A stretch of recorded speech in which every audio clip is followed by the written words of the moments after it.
जिले के कजरा थाना इलाके के पोखरामा गांव की रहने वाली अस्मिता और पिपरिया थाना इलाके के रहने वाले उसके पति दिलखुश की, जिसके साथ मई 2021 में अस्मिता की शादी हुई थी।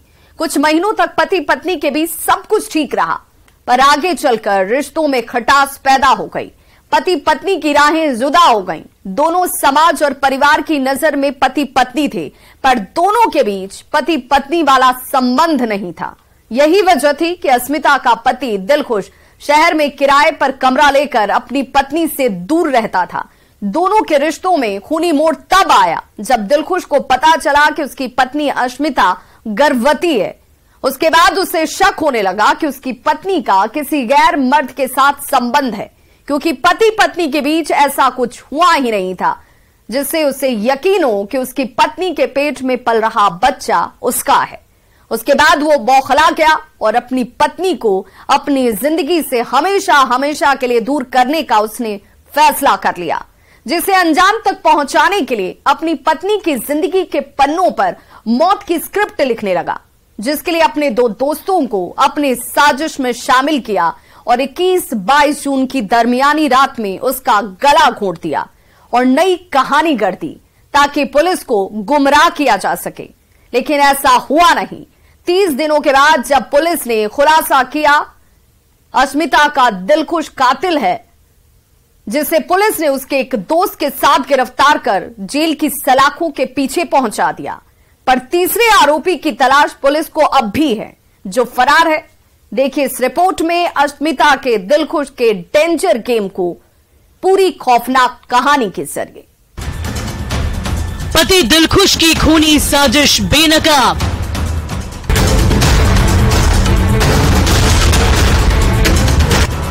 अस्मिता हत्याकांड का 30 दिन बाद पर्दाफाश। तो ये पता चला कि उसके पति ने बहुत ही प्लान्ड वे में उसकी हत्या की प्लानिंग की। पति दिलखुश का कातिल चेहरा बेनकाब।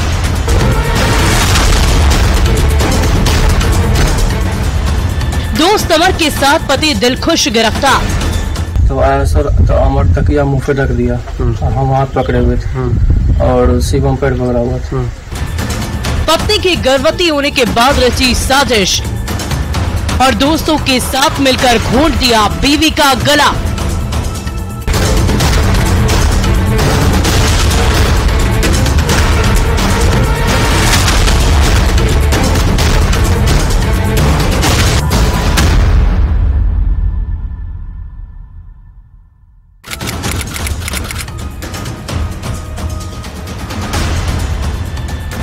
यही वो मनहूस तारीख है जिस दिन लखीसराय जिले के पिपरिया थाना क्षेत्र के कन्हरपुर गांव में एक विवाहिता की लाश मिली थी, घर के किचन में, जिसकी तस्दीक ऑटो में लाश बनकर पड़ी महिला कर रही है। रोते बिलखते परिजन कर रहे हैं, जिसका नाम अस्मिता कुमारी था। जिसकी सूचना मिलते ही पुलिस मौके पर पहुंची और मामले की तफ्तीश करने लगी। इस दौरान पुलिस को अस्मिता की लाश घर के किचन में मिली, जिसके हाथ में बिजली वाला तार था, जिसे सबूत के तौर पर पुलिस जब्त कर ली और शव को पोस्टमार्टम के लिए भेज दिया है। महिला के हाथ बिजली का तार देखकर पुलिस को प्रथम दृष्टया लगा था कि तार से ही महिला की गला घोंटकर हत्या कर दी गई है, जिसके पीछे की सच्चाई टटोलने के लिए पुलिस आसपास के लोगों से पूछताछ करने लगी, पर पुलिस के हाथ कोई सुराग नहीं लगा। इस बाबत पुलिस ने महिला के मायके वालों से भी पूछताछ की। पूछताछ में महिला के मायके वालों ने उसके पति दिलखुश कुमार, ससुर उपेंद्र सिंह, सास कृष्णा देवी और ननद छोटी कुमारी पर हत्या का आरोप लगाया है, जिसके बयान पर पुलिस एफआईआर दर्ज कर मामले की जांच करने लगी है। जबकि हत्या के बाद से अस्मिता के ससुराल वाले घर छोड़कर फरार हो गए थे, जिससे पुलिस का शक और भी गहरा हो गया। पुलिस आशंका जताने लगी कि महिला की हत्या ससुराल वालों ने ही की है। मृतका के भाई पोखरामा निवासी के बयान पर पिपरिया थाना में हत्या से संबंधित कांड दर्ज किया गया था। उक्त कांड में मृतका के पति, सास, ससुर सहित परिवार के अन्य सदस्यों को नामित किया गया। एफआईआर दर्ज करने के बाद पुलिस अस्मिता की हत्या के पीछे का सच टटोलने लगी, क्योंकि हत्या का मोटिव साफ नहीं पाया था और न ही ये स्पष्ट हो पाया था कि हत्या कैसे हुई है। पर यह साफ था कि मर्डर हुआ है, जिसे लेकर पुलिस के जहन में कई सवाल कौंध रहे थे। सवाल ये है कि आरोपियों ने अस्मिता की हत्या कैसे की है। क्या बिजली के तार से गला घोंट दिया गया था? क्योंकि पुलिस को मौकाए वारदात से बिजली का तार मिला था, जिसे जब्त कर पुलिस ये मानकर चल रही थी कि हत्या बिजली के तार से गला घोंट कर की गई है। पर ऐसा नहीं था, जिसका जवाब पुलिस तलाशने की जद्दोजहद कर रही थी और पोस्टमार्टम रिपोर्ट का इंतजार कर रही थी। इसी बीच पोस्टमार्टम रिपोर्ट सामने आया, जिसमें चौंकाने वाला खुलासा हुआ है। पर यह साफ नहीं हो पाया कि अस्मिता की हत्या कैसे की गई, लेकिन इतना साफ जरूर हो गया था कि बिजली के तार से गला नहीं घोटा गया है। घटना स्थल के पास से जो बिजली का हीटर वाला तार जब्त हुआ था, आरंभिक समय में यह लगा था कि बिजली के करंट से वो मरी है या उसे मारा गया है, लेकिन पोस्टमार्टम में मृतका की मृत्यु का कारण करंट से लगना नहीं होना पाया गया। आरोपियों ने बेहद ही शातिराना तरीके से अस्मिता की हत्या कर इसे हादसे का रूप देने की कोशिश की, ताकि गुनाहों पर पर्दा डाला जा सके और पुलिस को गुमराह किया जा सके, जिसमें वो काफी हद तक कामयाब भी हुए। जिसके पीछे का सच जानने में पुलिस वालों के पसीने छूट गए, पर सच सामने नहीं आया। उसके बाद भी पुलिस हार नहीं मानती है और मर्डर की गुत्थी को चैलेंज के तौर पर लेते हुए जांच की आंच को तेज कर देती है, तफ्तीश की दिशा बदल देती है, ताकि हत्या के पीछे का मोटिव पता चल सके। इसके लिए पुलिस अस्मिता के परिवार वालों से अस्मिता और उसके पति दिलखुश के संबंधों की जानकारी जुटाने लगी। इस दौरान अहम खुलासा हुआ, जिसे जानकर पुलिस भी जो है वो कहीं ना कहीं सन्न रह गई। पुलिस जब अस्मिता और उसके पति दिलखुश के संबंधों की जानकारी जुटाने लगी, अस्मिता के परिवार वालों से पूछताछ करने लगी।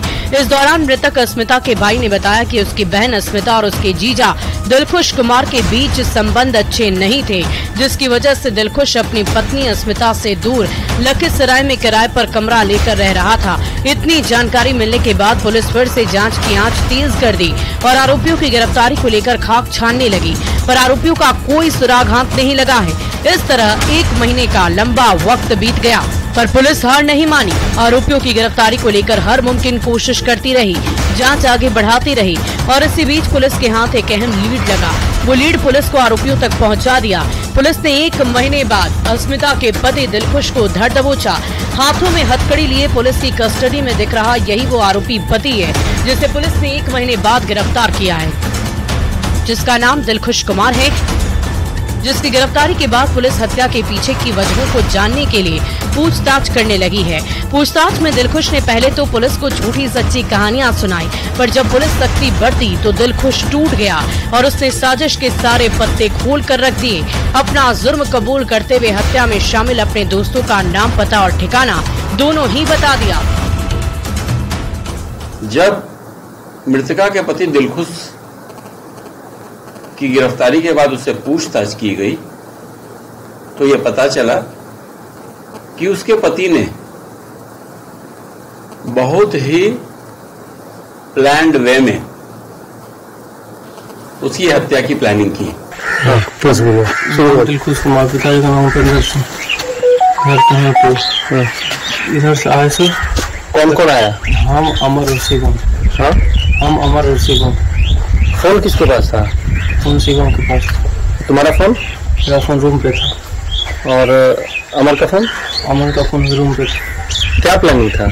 प्लानिंग था ये सर कि मतलब जाके मार के तारों से टालेंगे। अस्मिता के पति दिलखुश की गिरफ्तारी के बाद यह साफ हो चुका था कि हत्या दिलखुश ने ही की है, जिसने गिरफ्तारी के बाद अपना जुर्म भी कबूल कर लिया।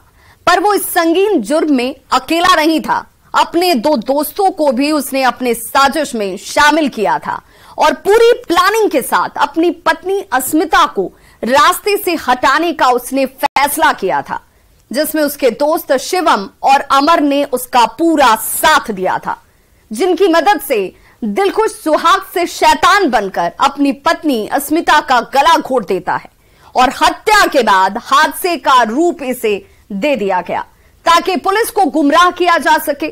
लेकिन उसकी चालाकी धरी की धरी रह गई और पुलिस ने 30 दिनों के बाद उसे गिरफ्तार कर लिया। लेकिन हत्या उसने कैसे की, ये जानना आपके लिए बेहद जरूरी है, क्योंकि ये खौफनाक वारदात समाज के बीच घटी। पुलिस और अस्मिता के पति दिलखुश कुमार के कबूलनामे के मुताबिक अस्मिता का पति दिलखुश 21-22 जून की दरमियान रात करीब 12 बजे अपनी बीवी को फोन किया कि मैं घर आ रहा हूं। पति पत्नी के बीच संबंध अच्छे नहीं होने के बाद भी अस्मिता को किसी तरह का कोई शक नहीं हुआ। वो हंसी खुशी हामी भर दी, लेकिन उसे ये पता नहीं था कि उसका पति उसकी मौत का पूरा ब्लूप्रिंट तैयार करके आ रहा है।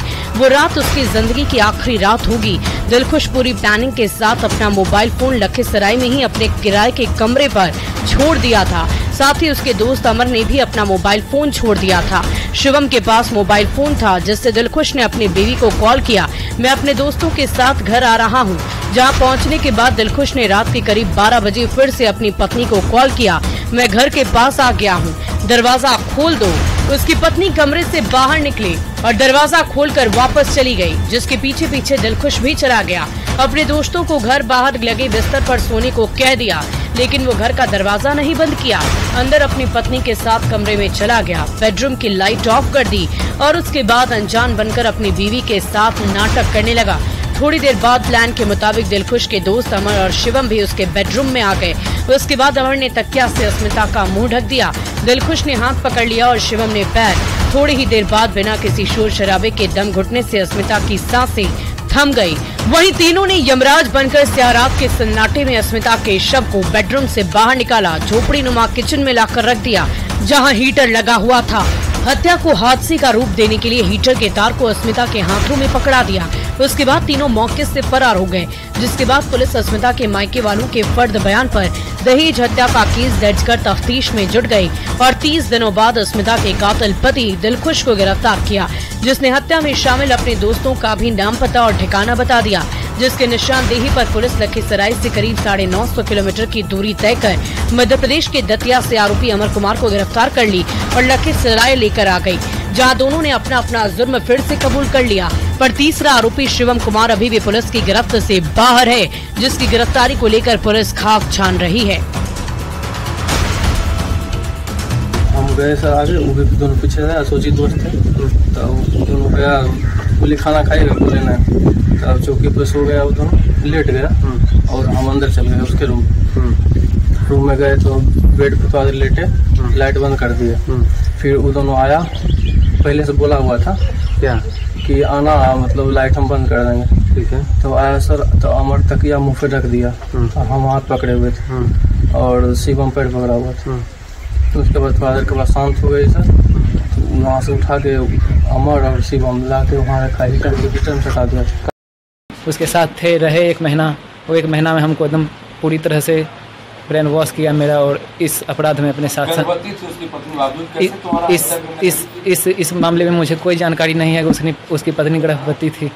उस दिन हुआ कैसे हत्या का अंजाम उन्होंने पहले से प्लान किया था। बस उस रात उन्होंने मुझे अपने साथ ले गया ये कहते हुए वहाँ गए, तो फिर संदिग्ध हो गए हम उसके सामने। कमरे में हुआ क्या था? कमरे में बस उसको मारा गया। अस्मिता के कातिल पति दिलखुश और उसके दोस्त अमर कुमार की गिरफ्तारी के बाद ये तो साफ हो गया था कि दिलखुश, अमर और शिवम तीनों ने मिलकर तकिया से मुंह दबाकर अस्मिता की हत्या की थी, जो पोस्टमार्टम रिपोर्ट में साफ नहीं हो पाया था। पर 2 आरोपियों की गिरफ्तारी के बाद पुलिस कत्ल के तरीके को अब पता करने में जुट गई। मर्डर के पीछे का मोटिव अभी पुलिस की आंखों से ओझल था, जिसे जानने के लिए पुलिस दोनों आरोपियों को आमने सामने बिठाकर फिर पूछताछ करने लगी, तो हैरान करने वाला सच जो है वो पुलिस के सामने आया, जिसे जानकर पुलिस भी चौंक गई। वो सच क्या था, ब्रेक के बाद आपको बताएंगे, तो आप देखते रहिए तफ्तीश, क्योंकि हमारी तफ्तीश